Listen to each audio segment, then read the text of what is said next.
സുഹൃത്തുക്കളെ, ഞാൻ തെരഞ്ഞെടുപ്പുമായി ബന്ധപ്പെട്ട് വിവിധ രാഷ്ട്രീയ കക്ഷി നേതാക്കന്മാരുടെ പ്രതികരണങ്ങൾ എടുത്തിരുന്നു. 10-30 പേരുടെ എടുത്തിരുന്നു.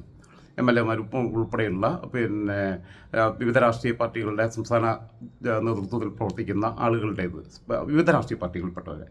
പക്ഷേ എനിക്ക് തോന്നുന്നു 10-ൽ താഴെ മാത്രമാണ് എയർ ചെയ്യാൻ പറ്റിയത്. ഇന്നും കൂടി ഒരെണ്ണം കൂടി ചെയ്തിട്ടുണ്ട്, അവസാനിപ്പിക്കണം. ബാക്കിയുള്ളത് ഇനി ചെയ്യുന്നതിനകത്ത് എയർ ചെയ്യുന്നതിനകത്ത് അനുചിത്യമുണ്ട് എന്നുള്ളതാണ് ഏറ്റവും പ്രധാനപ്പെട്ടത്. ആര്യാടൻ ഷൗക്കത്ത് MLA-യിൽ നിന്ന് തുടങ്ങി നജിമാത്ത് ബഷീറ, ഫാത്തിമ തേരിയ, മുസ്ലിം ലീഗിലെ നേതാക്കൾ, KN ഖാദർ സാഹിബ്, BJP-യുടെ അനൂപ് ആൻ്റണി, അതോടൊപ്പം തന്നെ BJP-യുടെ തന്നെ MT രമേശ്, കോൺഗ്രസിൻ്റെ ശബരിനാഥ്, ചാണ്ടി ഉമ്മൻ MLA, അതേപോലെ അങ്ങനെ ഒരുപാട് പേരുടെ പ്രതികരണങ്ങൾ, CPM-യുടെ പാലക്കാട് ജില്ലാ സെക്രട്ടറി EM സുരേഷ് ബാബു സുഖാവ്, അങ്ങനെയുള്ള ഒരുപാട് പേരുടെ പ്രതികരണങ്ങൾ ഞാൻ അറിയിച്ചു. ഇനിയിപ്പോൾ BRM ഷഫീറിൻ്റെ കൂടി പ്രതികരണം പങ്കുവച്ചതിന് ശേഷം ബാക്കിയുള്ളത് അവരോട് വിളിച്ച് പറഞ്ഞു എനിക്കിങ്ങനെ ബുദ്ധിമുട്ട് പറ്റിയെന്നുള്ളത്. കാരണം ഞാൻ വല്ലാത്തൊരു മാനസികമായി ഒട്ടും സുഖത്തിലല്ലായിരുന്നു, വല്ലാത്തൊരു മൂഡ് ഉണ്ടായിരുന്നു, പ്രശ്നങ്ങളുണ്ടായിരുന്നു, ഒക്കെ ഉണ്ടായിരുന്നു. മാനസികമായിട്ട് സുഖമില്ലാതായി കഴിഞ്ഞാൽ ഫിസിക്കലി വീക്കാവും. കാരണം ഭക്ഷണ സമയത്തിന് കഴിക്കാൻ തോന്നില്ല, ഒന്നുമില്ല, ഉറക്കത്തിനും ബാധിക്കും, ഒക്കെ ഉണ്ട്. അതുകൊണ്ടൊക്കെയാണ്, അല്ലാതെ തിരക്കുകൊണ്ടല്ല, ഒന്നും ചെയ്യാനുള്ള മൂഡില്ല. അതുകൊണ്ടാണ് ധൈര്യം ചെയ്യാൻ എന്ന് പറഞ്ഞത് ഈ ക്യാമറയുടെ മുമ്പിൽ വന്നിരിക്കണ്ടേ. പിന്നെ ഞാൻ ചെയ്യുന്ന ചാനലിൽ പോയിട്ട് ദിവസം 2 എന്തായാലും ചെയ്ത് കൊടുക്കണം എന്നുള്ളതുകൊണ്ടാണ് ചെയ്യുന്നത്. ഞാൻ ഇന്നലെ തന്നെ ചെയ്യാൻ എനിക്ക് മൂഡില്ല എന്ന് പറഞ്ഞതാണ് സിബിയുടെ അടുത്തും സൂര്യചേട്ടൻ്റെ അടുത്തൊക്കെ. പക്ഷേ അവർ പറഞ്ഞ് കാരണം അത് ഒരു പാറ്റേണിൽ പോയിക്കൊണ്ടിരിക്കുക, ദിവസം 2 വെച്ചിട്ടാണ് പോയിക്കൊണ്ടിരിക്കുക. അതുകൊണ്ട് പോയിട്ട് ചെയ്തതാണ് ഇന്നലെ. അവൻ പറഞ്ഞു വന്നത്. പക്ഷേ ഞാൻ ശ്രദ്ധിച്ചൊരു കാര്യം, എനിക്ക് വിവരങ്ങൾ തരുന്ന, ഞാനുമായി വളരെ അറ്റാച്ചഡായി, എനിക്ക് അതിനായിട്ടൊരു ഫോൺ നമ്പറുണ്ട്. ആ നമ്പർ എല്ലായിടത്തുനിന്നും കൊടുക്കാത്തതാണ്. ആ നമ്പറിൽ നിന്ന് വാട്സപ്പിൽ മാത്രം ഞാൻ വിളിക്കുന്ന, എനിക്ക് വിവരങ്ങൾ തരുന്ന വിവിധ രാഷ്ട്രീയ പാർട്ടികൾക്കകത്തുപ്പെട്ട ഒരാളെയും ഞാൻ വിളിച്ച് ബുദ്ധിമുട്ടിക്കാനോ പ്രതികരണം എടുക്കാനോ നിന്നില്ല. കാരണം അത് ബുദ്ധിപരമായി ഞാൻ അങ്ങനെ വേണ്ടാന്ന് തീരുമാനിച്ചതാണ്. കാരണം എനിക്ക് ഇൻഫർമേഷൻസ് തരുന്ന ആളുകളും ഞാനും തമ്മിലുള്ള ബന്ധം വിസിബിൾ ആവണ്ട, അത് പരസ്യമാവണ്ട, പിന്നീട് അവർ അണ്ടർ ഒബ്സർവേഷനിലാവും, അവർ നോട്ട് ചെയ്യപ്പെടും എന്നുള്ളതുകൊണ്ടാണ്. അതായത് പാർട്ടിക്കകത്ത് ഇന്നർ പാർട്ടി വിഷയങ്ങളൊക്കെ നമ്മളോട് ഷെയർ ചെയ്യുന്ന ആളുകളെ ഒരാളെ പോലും വിളിക്കാതിരിക്കാനും ഒരാളുടേത് പോലും റെക്കോർഡ് ചെയ്ത് അവതരിപ്പിക്കാതിരിക്കാനും ഞാൻ വളരെ നന്നായിട്ട് ശ്രദ്ധിച്ചിരുന്നു അക്കാര്യത്തിൽ. കാരണം അത് എൻ്റെയും അവരുടെയും മാത്രമായിട്ടുള്ള സ്പേസാണ്. അതിപ്പം പബ്ലിക്കാക്കി കൊണ്ടുവരേണ്ട ഒന്നല്ല. കാരണം അത് നാളെയും നിലനിൽക്കുകയും അത് പബ്ലിക്കായി കഴിഞ്ഞാൽ അത് അവർക്ക് ദോഷം ചെയ്യുന്നൊരു കാര്യമാണ്. അതുകൊണ്ട് തന്നെ അവരുടെ കരിയറിൽ ദോഷം വരുത്തേണ്ട, അവരെ എന്നെ ട്രസ്റ്റ് ചെയ്ത് എനിക്ക് വിവരങ്ങൾ പങ്കുവെക്കുന്ന ആളുകളെ ആരെയും സമീപിക്കാതിരിക്കാൻ ഞാൻ ശ്രദ്ധിച്ചിരുന്നു എന്നുള്ളത് മാത്രം പറഞ്ഞുകൊണ്ട് ഷഫീറിൻ്റെ കൂടി പ്രതികരണം അറിയിച്ചതിന് ശേഷം ബാക്കിയുള്ളത് ഞാൻ ഡിലീറ്റ് ചെയ്ത് കളഞ്ഞു. അവരെ വിളിച്ച് ഞാൻ സോറി പറയുകയും ചെയ്തു. ഞാൻ നിങ്ങളുടെ സമയം എനിക്ക് വേണ്ടി ചിലവഴിച്ചു, പക്ഷേ എനിക്ക് കെയർ ചെയ്യാൻ പറ്റിയില്ല, ഇങ്ങനെ ഞാൻ കുറച്ചും എൻ്റെ അവസ്ഥകൾ മോശമായിരുന്നു എന്നുള്ളത് പറഞ്ഞു. ഓക്കെ.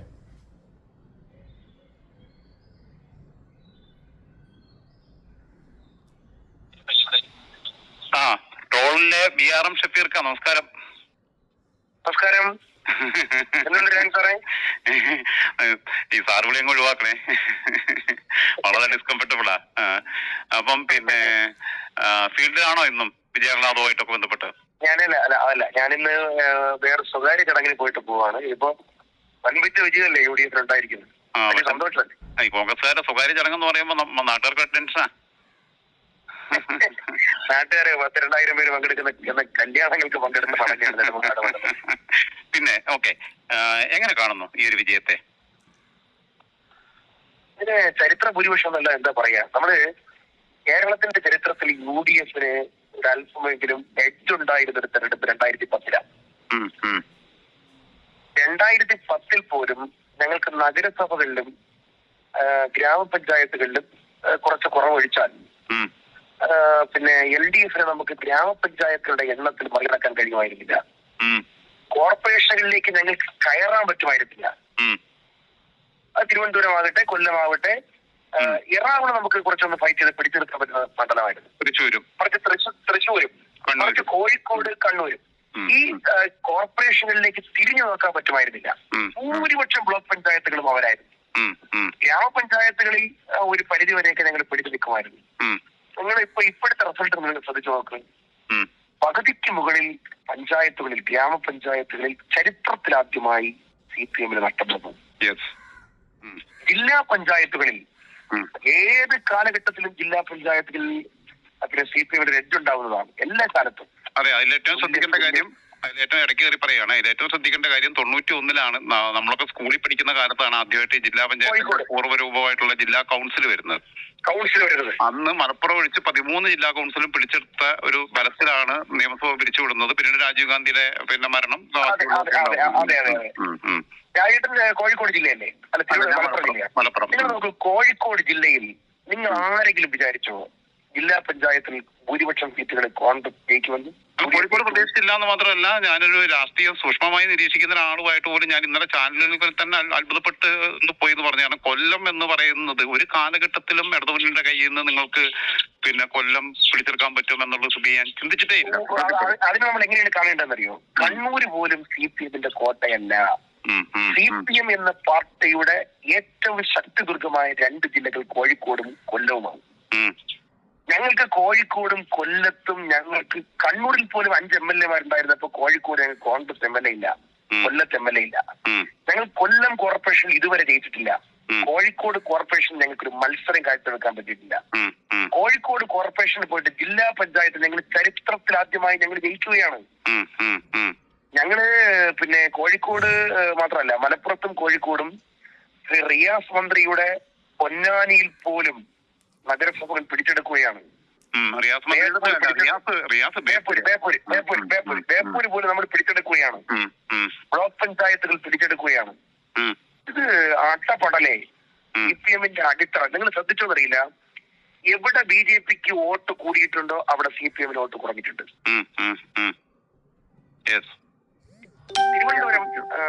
തിരുവനന്തപുരം നഗരസഭ നിങ്ങൾ എടുത്ത് നോക്ക്.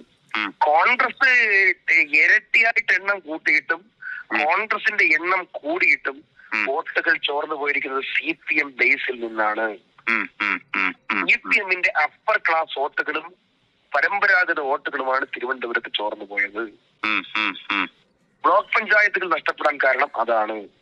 നഗരസഭകളിൽ അർബൻ പീപ്പിൾ കൂടുതലായതുകൊണ്ട് അവർക്ക് ഭരണപരമായിട്ടുള്ള ആന്റി വേവ്സ് ഉണ്ടായെന്നിരിക്കും. നഗരസഭകൾ എല്ലാ കാലത്തും അങ്ങനെയാണ് ചിന്തിക്കുക. പക്ഷെ ഗ്രാമതലങ്ങളിൽ CPM-ന്റെ കോട്ട ഇങ്ങനെ ഇളവിയിട്ടില്ല. അപ്പൊ 3-4 കാരണങ്ങളുണ്ട്. ഒന്ന്, 10 കൊല്ലത്തെ ഭരണത്തിന്റെ കൂടെ ജീർണതകളുണ്ട്. അത് മാസപ്പടിയായിരുന്നാലും, അത് സ്വർണ്ണ കടത്തായിരുന്നാലും, അതിനകത്ത് ഈ RDO-യുടെ മരണമായിരുന്നാലും, അങ്കണവാടി ആശാവർക്കർമാരുടെ സമരമായിരുന്നാലും, ഇത് ഒരു സമ്പത്തുള്ളവന്റെ കൈകളിലേക്ക്, CPM-ന്റെ ഭാഷയിൽ പറഞ്ഞാൽ എന്താണ് അതിനെ പറയുന്നത്?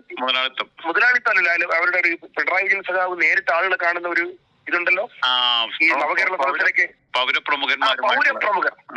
അതാണ് പൗരപ്രമുഖന്മാരുടെ പാർട്ടിയായി CPM മാറി എന്നൊരു തോന്നൽ അടിസ്ഥാന വർഗത്തിലുണ്ടായി. അതിൽ നിന്ന് അകന്നുപോയി. രണ്ടാമത്തെ കാര്യം, ഏറ്റവും സാധാരണക്കാരും പാവപ്പെട്ടവരും തൊഴിലാളികളും ഉൾപ്പെടെയുള്ള ആളുകൾ ഒരു വലിയ ആശ്രയമായിട്ട് എല്ലാ കാലത്തും CPM-നെയാണ് കണ്ടത്. ചായട്ടിനായില്ലേ, ലേബർ കോഡ് ഒപ്പിടുന്നതിന് മുമ്പ് CIT-യുമായിട്ടെങ്കിലും ഒന്ന് ചർച്ച ചെയ്യണ്ടേ? ലേബർ കോടതികൾ ഇനി ഇല്ല, ഇൻഡസ്ട്രിയൽ ട്രിബ്യൂണലുകൾ ഇനി ഇല്ല, ലേബർ ആക്ടിന് ഇല്ല. അങ്ങനെ ഒരു നിയമം കൊണ്ടുവരുമ്പോൾ ഒരു സംസ്ഥാന ഗവൺമെന്റിന്റെ പരിധിയിൽ വരുന്ന ലേബർ വിഭാഗം അതിലൊരു ചർച്ച CIT-യുക്കാരുമായിട്ട് ഞങ്ങൾ വിളിക്കണ്ട ആയിട്ടെങ്കിലും വിളിക്കാതെ ലേബർ കോഡിൽ ഒപ്പിട്ട അർത്ഥം എന്താണ്? വിളിച്ചു കഴിഞ്ഞാൽ ചിലപ്പോ തൊഴിൽ മന്ത്രിയോട് അവര് നോക്കൂലി വയ്ക്കും. അപ്പൊ തൊഴിലാളി വർഗ സർവാധിപത്യം എന്ന ഞാൻ പറഞ്ഞ സർക്കാസം മനസ്സിലായില്ലെന്ന് തോന്നുന്നു. മനസ്സിലായി. തൊഴിൽ മന്ത്രിയോട് കൂലി വയ്ക്കും. തൊഴിൽ മന്ത്രിയോട് കൂലി വയ്ക്കും.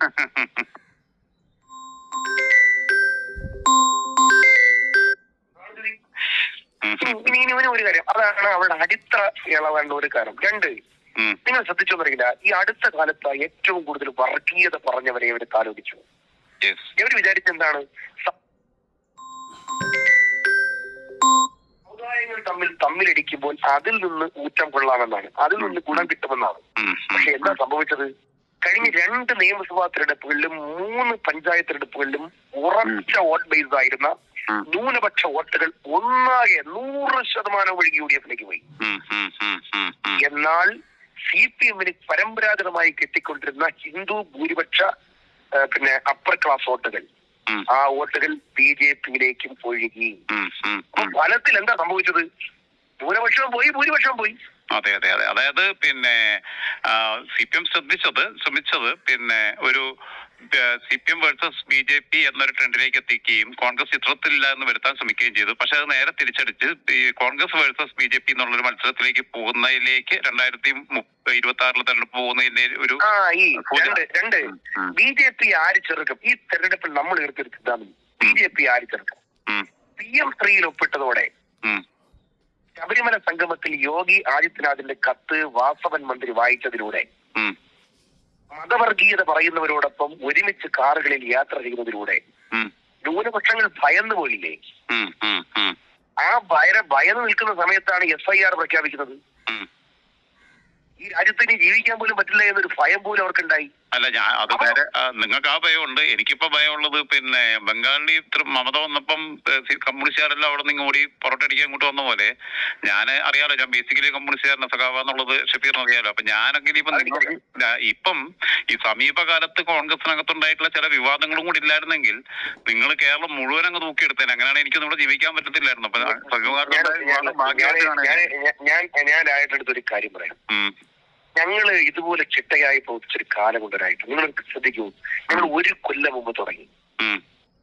ഞങ്ങൾ ഗ്രാമങ്ങളിൽ ഞങ്ങളുടെ പാർട്ടി സംവിധാനം ഇല്ലാത്തിടത്തെല്ലാം 5ഉം 10ഉം ആളുകളെ ഞങ്ങൾ സംഘടിപ്പിച്ചു. കേഡർമാരെന്ന വേണമെങ്കിൽ പറയാം. എന്താ പറയുക, ഒരു ബൂത്തിൽ അല്ലെങ്കിൽ ഒരു വാർഡിൽ ഇറങ്ങാനുള്ള 5 പേർ, വീടുകളിൽ സാധനം എത്തിക്കാനുള്ള 5 പേരെ എത്തിച്ചു. 5 പേരുണ്ടെന്ന് ഞങ്ങൾ ആദ്യമേ ഉറപ്പാക്കി. 2, ഞങ്ങൾ ചരിത്രത്തിൽ ആദ്യമായി ഞങ്ങൾ ഫണ്ട് 4 മാസം മുമ്പ് തെരഞ്ഞെടുപ്പിൽ മത്സരിക്കാനുള്ള സ്ഥാനാർത്ഥികൾക്കുള്ള പണം ശേഖരിച്ച് മണ്ഡലം കോൺഗ്രസ് കമ്മിറ്റി അധ്യക്ഷന്മാരുടെ അക്കൗണ്ടിൽ ഞങ്ങൾ നിക്ഷേപിച്ചു. അതായത് സാധാരണ പ്രവർത്തികളിൽ നിന്ന് തന്നെ പിരിച്ചെടുത്ത്. കാരണം നിങ്ങൾക്ക് ഇപ്പൊ ഭരണം ഇല്ലാത്തതുകൊണ്ട് പിന്നെ ഞങ്ങൾ സഹായിക്കാൻ കോർപ്പറേറ്റുകളില്ല. CPM-നും BJP-ക്കും കിട്ടുമ്പോൾ പണം ഞങ്ങൾ കിട്ടില്ല.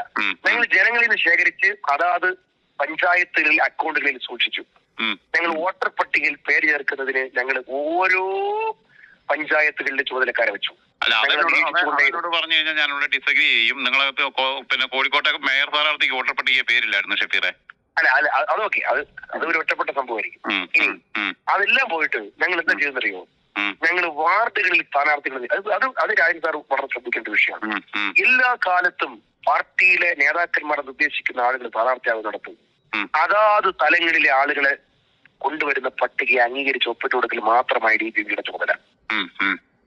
അഥവാ സ്ഥാനാർത്ഥി നിർണയം അതാത് കമ്മിറ്റികൾ തീരുമാനിക്കേണ്ടി. സ്ഥാനാർത്ഥികൾ തീരുമാനിക്കുന്നതിൽ നിങ്ങളുടെ കോൺഗ്രസിന്റെ പാർട്ടി സംഘടനയ്ക്കകത്ത് തന്നെ ഒരു ജനാധിപത്യ വികേന്ദ്രീകരണം നടപ്പിലാക്കി. മാത്രമല്ല, എന്നിട്ട് ഞങ്ങൾ ഓരോ അസംബ്ലികളിലും ചുമതല കൊടുത്തു, നിരീക്ഷിക്കാൻ ചുമതല കൊടുത്തു. വനിതാ സ്ഥാനാർത്ഥികൾക്ക് പ്രത്യേകം എയ്ഡ് കൊടുത്തു. ഞങ്ങൾ സോഷ്യൽ എഞ്ചിനീയറിംഗ് കൃത്യമായി പാലിച്ചു. അതിന്റെ കൂടി റിസൾട്ടാണിത്. ശബരിമല സംഭവം നടന്നു, അതുകൂടെ പറഞ്ഞ് അവസാനിപ്പിക്കാം. ശബരിമലയിൽ യഥാർത്ഥത്തിൽ ഈ കൊള്ള നടന്നിട്ട് യാത്ര നടത്തി കേരളം മുഴുവൻ ജാഥ നടത്തി ജനങ്ങളെ ബോധവൽക്കരിച്ചത് ഞങ്ങളല്ലേ? BJP എവിടെയായിരുന്നു? BJPയുടെ ഒരു സമരമെങ്കിലും നിങ്ങൾ ആരെങ്കിലും കണ്ടോ? ഇല്ല. കുറച്ച് വൈകിയാ വന്നേ. അവര് പോയി, നമ്മൾ കടന്നു കയറി കഴിഞ്ഞു. അപ്പോഴേക്കും ഞങ്ങൾ അത് കടന്നു കയറി കഴിഞ്ഞു. അപ്പൊ നമ്മൾ എല്ലാ അർത്ഥത്തിലും സമതല സ്പർശിയായിട്ട് നിങ്ങൾ വിഷയങ്ങൾ ഉന്നയിച്ചു. നേരത്തെ പറഞ്ഞതുപോലെ 1-2 കൊച്ചു വിവാദങ്ങളും കൂടി ഇല്ലായിരുന്നെങ്കിൽ ഇതിനേക്കാൾ മെയിൻറ്റെയിൻ ചെയ്ത് പോയത്. ആ കല്ലുകടി കൂടി ഇല്ലായിരുന്നെങ്കിൽ പിന്നെ ഒരു കാര്യം ഞങ്ങൾക്ക് വലിയ കോൺഫിഡൻസ് ആണ്. 100 സീറ്റിൽ അടുപ്പിച്ച സീറ്റുകളോടെ കോൺഗ്രസ് അധികാരത്തിൽ വരും, UDF അധികാരത്തിൽ വരും. അപ്പം എന്തായിരുന്നാലും പിന്നെ ആ കോൺഫിഡൻസ് അവിടെ നിൽക്കട്ടെ. കാരണം 4-5 മാസം അല്ലേ, വേറെ എന്തെങ്കിലും സംഭവം ഉണ്ടായി കഴിഞ്ഞാൽ ഇതൊക്കെ മാറും. ഇനി എന്ത് സംഭവം ഇനി എന്താ കൂട്ടാനുള്ളത്? എല്ലാം കൂട്ടി കൊടുത്തില്ലേ? അല്ല, ഞങ്ങൾ മീഡിയ സിൻഡിക്കേറ്റ് കൂടെ ഉണ്ടെന്ന് പറയാ. എല്ലാ സിൻഡിക്കേറ്റുകളും അല്ല, ഞാൻ ചോദിച്ചോട്ടെ, പിന്നെ വൈകുന്നേരം അന്തിച്ചർച്ച കൂടുന്ന ചില മാധ്യമ സിൻഡിക്കേറ്റ് മുതലാളിമാരുണ്ടായിരുന്നല്ലോ ഈ നാട്ടില്. അവരെന്താ പ്രഡിക്ട് ചെയ്തത്? കോൺഗ്രസ് ഇതോടുകൂടി തീരുമെന്ന് പറഞ്ഞവരൊക്കെ എവിടെ പോ? ഇന്നലെ എല്ലാരും മുടിയുള്ളവരും മുടി ഇല്ലാത്തവരും എല്ലാം പിന്നെ തലയിൽ കൈവച്ച് നിന്നില്ലേ? വേണ്ട, കൊല്ലണ്ട. അപ്പൊ ഞാൻ എന്തായാലും ഷഫീറിനെ സംബന്ധിച്ചിടത്തോളം ഒരാഴ്ചയെങ്കിലും ഒരു സ്വസ്ഥത ഉണ്ടാവും. കാരണം ഇതുവരെ BMW ഷഫീർക്കാന്ന് പറഞ്ഞിട്ട് ട്രോളിയോരൊക്കെ ഒരാഴ്ച എന്തായാലും എന്തോരം ട്രോളാ. ഞാൻ കേരളം മുഴുവൻ ഓടി കേട്ടോ. കണ്ണൂർ മുതൽ അറ്റം വരെയുള്ള എല്ലാ സ്ഥലങ്ങളിലും പോയി പ്രസംഗിച്ചു. വോട്ട് കിട്ടിയോ കൂടി നന്നായിട്ട് കയറുകയും ചെയ്തു, പരിഹാരം ഉൾപ്പെടെ.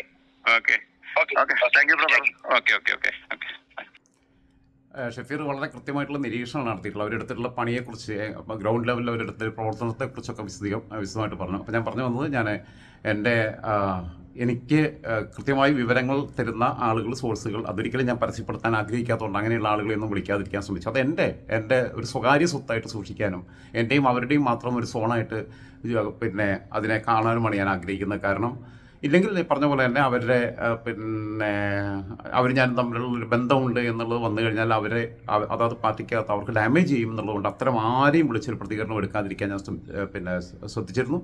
ഞാൻ വിളിച്ചാൽ തന്നെ അവരും പറയുക അത് തന്നെയായിരിക്കും, ചിലപ്പം അത് വേണ്ട എന്നായിരിക്കും, അത് നമ്മൾ ചെയ്യാതിരിക്കുന്നതല്ലേ നല്ലത് എന്ന് തന്നെ പറയുകയുള്ളൂ. എന്തായിരുന്നാലും ഇതോടുകൂടി ഈ കലാപരിപാടി അങ്ങ് അവസാനിപ്പിക്കുകയാണ്. ബാക്കിയുള്ളത് എയർ ചെയ്യുന്നില്ല, അത് അവരെ വിളിച്ച് ഞാൻ പറഞ്ഞിട്ടുണ്ട്. അപ്പോൾ ഇതോടുകൂടിയിട്ട് ഈ പ്രതികരണങ്ങൾ തൽക്കാലത്തേക്ക് നിർത്തിവെക്കുകയാണ്. ഓക്കെ.